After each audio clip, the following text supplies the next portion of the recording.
Hello everybody to this YouTube channel that I upload videos on the internet. That was kind of cringe, but we'll roll with it. Hopefully everybody is doing well. Hopefully you've all had happy holidays, a happy new year. Trying real hard to get this out before New Year. I'm doing it right before the ball, so forgive me if seems a little bit rushed. Anyway, I did a video last year about like my thoughts, where I was mentally, and just like a sit-down talk, and I thought that was a really good idea. I really liked that video, so I figured I'd do it again. Maybe it'll be an annual thing, who knows? So yeah, I'm not so sure what I want to name this video, but I just want to sit down and talk about where I'm at, what I'm thinking, and just like my general views in general, without getting political, so don't get worried. Anyway, I'm gonna talk about life for a second. So there are billions of people on this planet, and everybody has a different like view about what life is, what their purpose is, what they should be doing. And I noticed that so many people have their convictions so set to where that even the slightest thought of an opposing idea is wrong. This, my friends, is what I've learned ego is, and almost everybody has it. So I've been on like a conquest journey for a fair while now, where I've been trying to be as positive as I can, just as nice of a person as I can, because the people that I typically looked up to were people that were really nice, never really got into conflicts at all, and were just like really stand-up people. So I looked at those people that were like so nice and just really kind-hearted, and I pointed at them and I went, yeah, that's what I want to be like. And ever since then, I started taking this journey to be really nice, and I want to make the people that I'm around feel good about themselves. And I have a hard time doing that sometimes, so I'm still working on it. But that's why whenever you talk to me, I'm like this positive person. I try to be, at least. I'm not going to claim that I am this. I'll let you decide that for yourself. But that's my goal. I want to make people that I'm friends with, people that I know, feel good about themselves. And I've gone through a huge journey in the past couple of years, especially the past year. Oh my god. I would say now I'm a very happy person. I've been trying to be. I've found like states of happiness. Even in my slumps this year, even in the downs, I've still am like, yeah, I feel a little bit sluggish now, but I would still generally say that I'm happy. And I know some of you are thinking, good for you, but the truth about it is that it's not like a luck thing. Some people have it, some people don't. You gotta work at it. If you want to be happy, you have to work at that. If you don't, that's what leads to people being miserable. And a good question is, where do I start?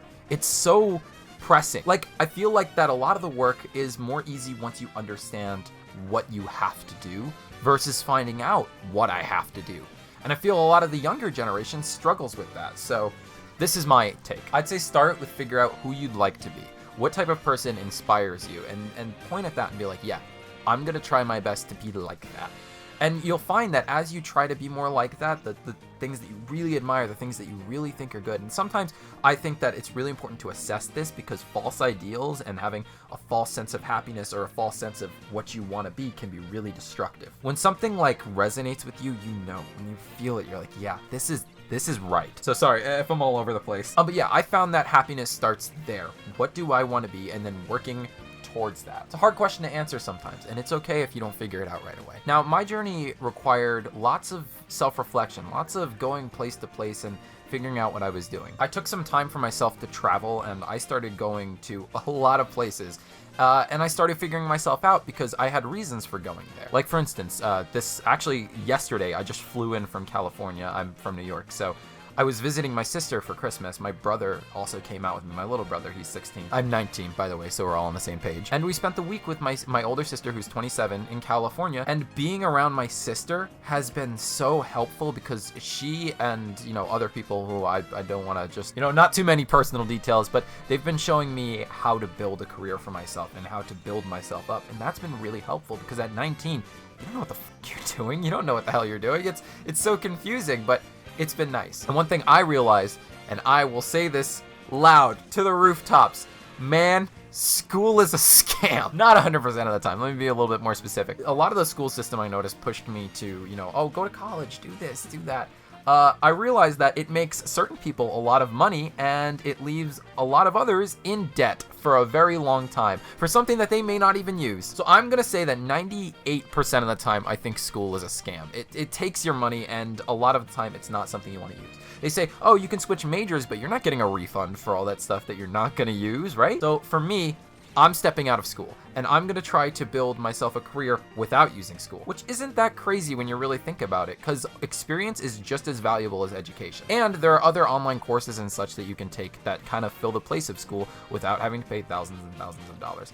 Anyway, I'm getting sidetracked here. So for me, I decided school was not for me. I think if you want to go for school, if you want to go to school, I'd say know for a fact what you want to do. If you know, like, yeah, I want to do this for the rest of my life, then I think school is fine. If you need an education for it, a lot of the time you don't need one. But I think it's equally as important to beware of the risks of dumping so much into a degree. For instance, let's say you want to be a doctor and you go to medical school, and you decide 5 or 6 years in that this is not for you. You're like, I don't want to do this. Well, you have two options. Either A, you could back out with all that debt and no way to pay for it, or B, you have to follow through with being a doctor and doing a job you don't want to do. It's that sort of gridlock that keeps people in unhappy jobs that they don't want to do. Not saying that being a doctor is bad. Being a doctor is an amazing thing for our world. But the thing is that when you're that deep, you don't really have a safe way out without spending a lot of money. It's really tough. And it traps these people into these locks, these gridlocks, years and years in advance when they're 16, 17, 18 years old making these decisions.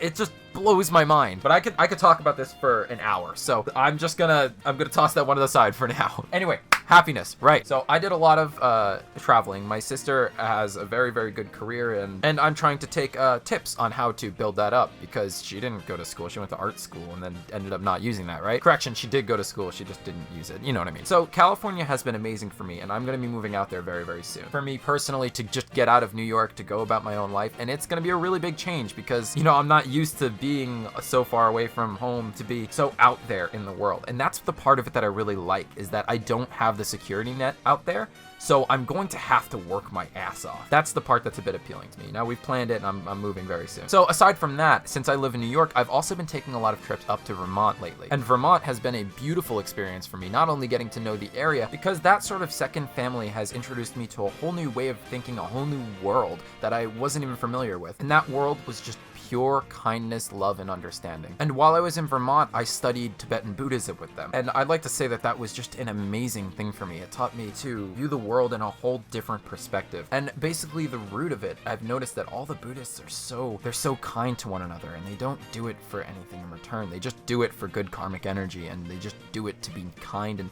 put good things out there. So once again, I looked at that and I said, yeah, I'd like to be like that. I'd like to be that kind. So I started studying over there, and studying Tibetan Buddhism has changed my life. Now, I'm not going to sit there and go, I'm a Buddhist, because I'm not. I'm just like sort of getting into it, but the teachings are so incredibly powerful, and I've been taking them to heart. Now, an important thing that I've realized through this is the power of perspective, because I've noticed that a lot of people, through this lens of ego, that's a big topic that's focused on, are very, very strong in their convictions. In doing so, it's hard to realize that nothing that we know is the way we think it is. There's a concept I've been dabbling with called A, B, both, neither. It's a concept that somebody very important to me taught me, and if I'm recalling it correctly, it says that when there's two contentious points, an argument perhaps, it's very important to take in both perspectives and to understand that one perspective is right, the other perspective is right, they're both right, and they're both wrong at the same time. Because that's all life really is, perspective. How can we truly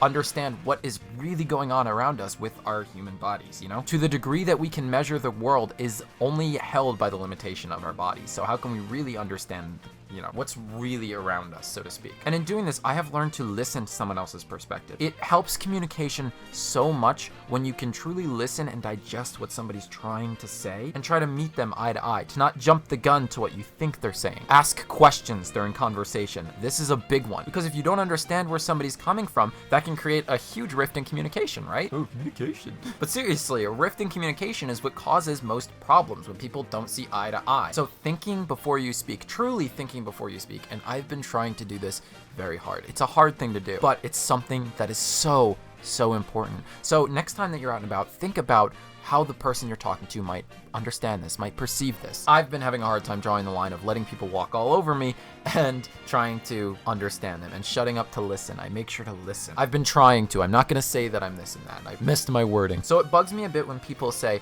this is how things are. This is how it should be. Because when it comes to how things should be, there's only a few fundamentals on that. And then everything else is up to interpretation, up to how the person perceives it. If somebody thinks something should be a different way, you got to ask yourself, why? why is it that they think that? Not, oh, you're wrong. When you stop and just say this person is wrong, that's not very good communication. It creates anger, and anger is the root of a lot of problems. And that actually stems back to understanding, being understanding of those who get angry, those who aren't on that sort of same page, and not getting mad at them. That's a huge thing. Again, I'd like to say that this is all the way I perceive it. Again, I'm no guru, I'm no prophet, and I'm certainly no certified spiritual teacher, so keep those things in mind. This is just simply the way I've understood the world to work, or rather to mitigate interactions so that we can all live in a more peaceful way. As I've said with perspective, this is my perspective, and you may disagree, and that's fine. So yeah, circling back to the past year, the last time I made one of these videos, the year in review of 2021, I was not really in a good mental place. I was kind of all over the place at the time, but through perspective and dharmic practices, I find that I am very much more at peace nowadays. Granted, with my own set of problems, I have tons of them. Don't think I'm scot-free of that, but the understanding. And I had to practice this firsthand. I'd like to tell a little anecdote, anonymously of course, about a friend that I had very, very near to me. A while ago, I had a very, very close friend, and I had a bit of a falling out with this person, and it sucked. It sucked a lot. It was part of the reason I was so messed up. And for a while, I was mad. And it's so easy to get mad at people that you feel have done you wrong or haven't listened to you, haven't, like, etc. Whatever it is, it's easy to get mad at these people. And I experienced that for such a long time. And I noticed that when I was mad at this person, when I wasn't forgiving them, when I was just like, man, frick this person did me wrong, I wasn't doing anything to that person, nor would I want to do anything to this person, but I wasn't doing anything to that person. I was only promoting restlessness in myself. So by forgiving this person, moving forward and just being like, you know what, it is what it is, that helps me more than it would help anyone else. And I viewed them in such like a negative light because I was looking at it from my perspective. And then I sat down and looked at it from their perspective and realized, you know, this person is just a person too. They're a human. They have feelings, they have thoughts, they have dreams. Why am I villainizing this person? Why am I taking this person and putting them in such a bad light? And the more I thought about that, the more I realized that people like that really, really are just people. And in order for anyone to do something to hurt another person, they have to really have been hurt themselves in some capacity or another, I think. When I realized that, I started to feel a lot more empathy and a lot more understanding for them. And through a long period of not talking to them, I tried to become on good terms again. And I think it's working. It's like a development in progress. But at the same time, I have to understand to set firm boundaries with myself so that that sort of falling out doesn't happen again, by the means that I let it happen again. Again, you can only control yourself. And another tidbit I'd like to add is that self-reflection is huge in all this. Reflecting on yourself, sitting down, is such a big part of development. Please reflect, meditate, do what you gotta do. It helps so much. Write in a journal if you have to. That's a great resource. I found a practice that helps is waking up each morning, and I'm still trying to get this down. I've been having a hard time with that. But I find it really helps when I wake up and think, how do I be a better me today? Because you're not going to be a better Joe Schmo. You're not going to be a better somebody else. The only person you should be comparing yourself to, I think, again, perspective, the only person you should be comparing yourself to is you, because you're not anybody else. So when you compare yourself to somebody else, that doesn't help you. All it does is, again, attach that sort of ego. And ego is the root of so many problems. So be the best you that you can be. That's all you can do. So reflection, school, meditation. Oh yeah, eating healthy. Eating healthy is such a big thing. When you eat crap, you feel like crap. When you eat good food, you feel good. It's pretty basic. And yes, it takes discipline, but the discipline is so worth it. Discipline is necessary in our lives. Without discipline, we have anarchy, we have chaos, you know? And that's never good. Remember, at the end of the day, you're left with you and nobody else. So trying to be somebody to appease someone else does nothing but isolate you. Be yourself, be happy about it, flourish. So that's all I really have to say before the new year rolls over. So just remember that life is a gift, but it is a convoluted one that you have to work at. Otherwise, it can feel more like a curse, and nobody wants to be living in a curse. So that's my little New Year's update. I hope you all have a fantastic new year, and just remember that you are loved, you are valued, you are appreciated. Don't forget it. Anyway, I hope to see you all in the next video, and I love you very much. Maybe subscribe while you're at it. What? I didn't say anything, but bye everybody.